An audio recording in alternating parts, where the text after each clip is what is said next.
Covid-19, a novel infectious disease that is still taking the spotlight of the world's attentions and worries, even in 2021 today. And what it has done so far have left much of the damage and the destructions on the livelihood of every single individual that exists on this planet Earth, at the scale that none have ever imagined before. Such a disease, as we can all agree, has been a great source of pains and suffering for humanity. And by the look of it, it's not going away anytime soon. But at least we have been promised by the governments, by the politicians, and by the policy makers to have hopes. Yet should we actually be hopeful? Because so far, the only way we are dealing with these waves of COVID is through public policies of mass regulations and rules and restrictions in which all of us have experienced the worst version of the protocol, the lockdown. While there are merits in governmental orders such as wearing masks and social distancing, the emphasis on the need of a lockdown are debatable and actually needs to be seriously questioned because it has a cause. A massive cause that is seemingly being exposed to a greater degree every day. Such cause has turned into a bubble, growing bigger and larger as we struggle to win the fight against the coronavirus. And eventually, that bubble will pop. And whatever is dark and heavy and devastating will fall on the future of mankind. This is already reflected upon us, that we are all becoming oblivious to the things that are potentially far worse than COVID itself.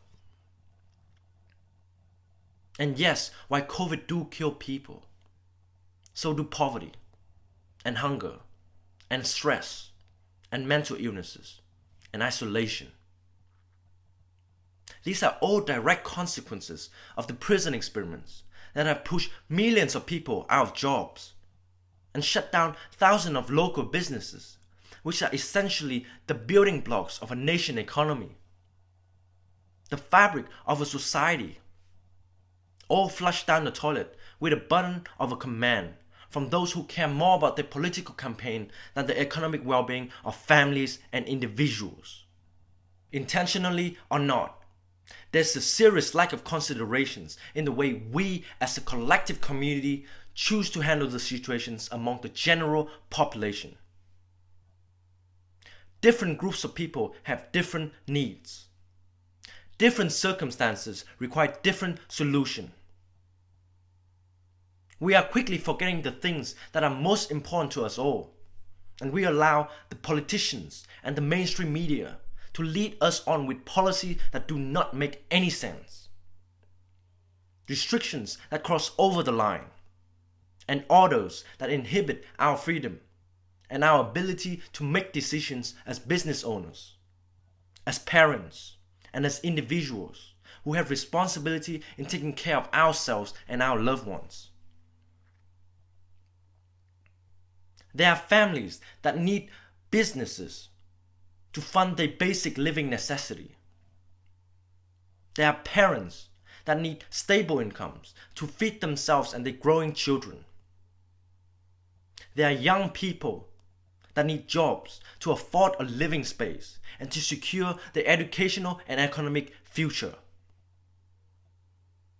The reality is a large population has been neglected. Mental health issues among several generations are ignored. Extreme stress and depressions and high rate of suicides are few of the many complications that have been swept under the rugs by people who do not know any better. These are all inevitable challenges that we know we need to face as the result of universal lockdown. Yet little to nothing has been done about them at all.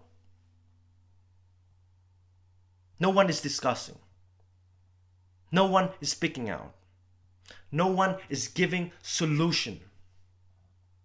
All eyes are on the death counts and the numbers of infectious cases saturated in every corner of social media and online news. All attentions are on the political agenda and the election campaigns publicized by ignorant politicians and biased media outlets, while nothing is covered on the human struggles against financial instability, against starvations and homelessness and mass depression. Look at what's happening to our younger generation, our kids, our children, which are essentially our future, the future of mankind. Everything has been taken away from them. No more school days, no more birthday parties, no more playgrounds, no more art classes, no more sport clubs, no more childhood memories, no more of any of the thing that marks the passage of times and growth for our youngest generation. Our children today do not live the life of a kid anymore. Instead, they grow up surrounded by pieces of walls, equipped with a few electronic pieces that contain social media and online addictions that suck the soul out of them. We have locked them inside homes to watch online lectures that we know that are worthless. We have normalized the ideas of socializations and being with friends as dangerous acts. We have restrained them from their educations and their interests and their passion in life. We have destroyed the illusions that the world is a safe and secure place for them. We have damaged the future of our younger generation. And no wonder they are frustrated and anxious and afraid.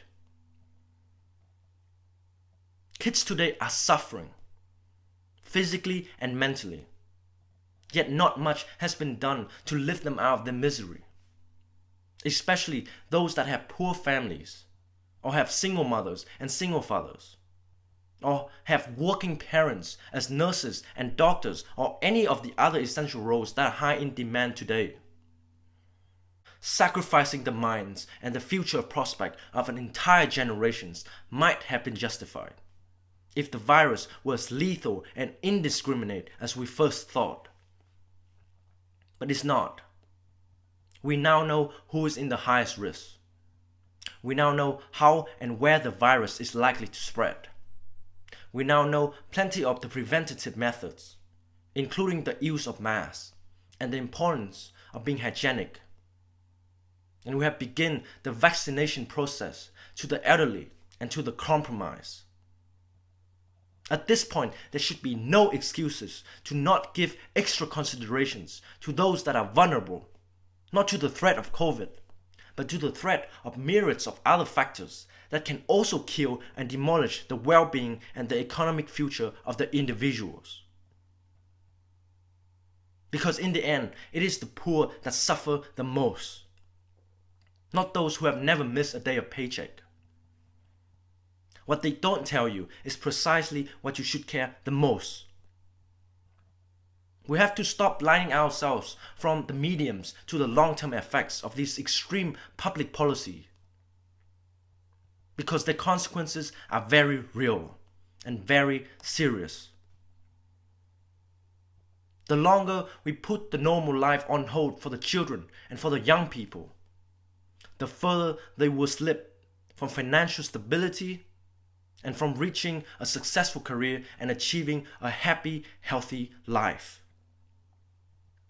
So it is our responsibility to be more understanding, to be more considerate, and be more open-minded to the groups of populations that are struggling against everything else but COVID, especially to those that I regard as the most important to us and to the humanity as a whole. This is my message. Like, comment, subscribe. If you agree or disagree, let me know, and then I will see you in the next video. Peace.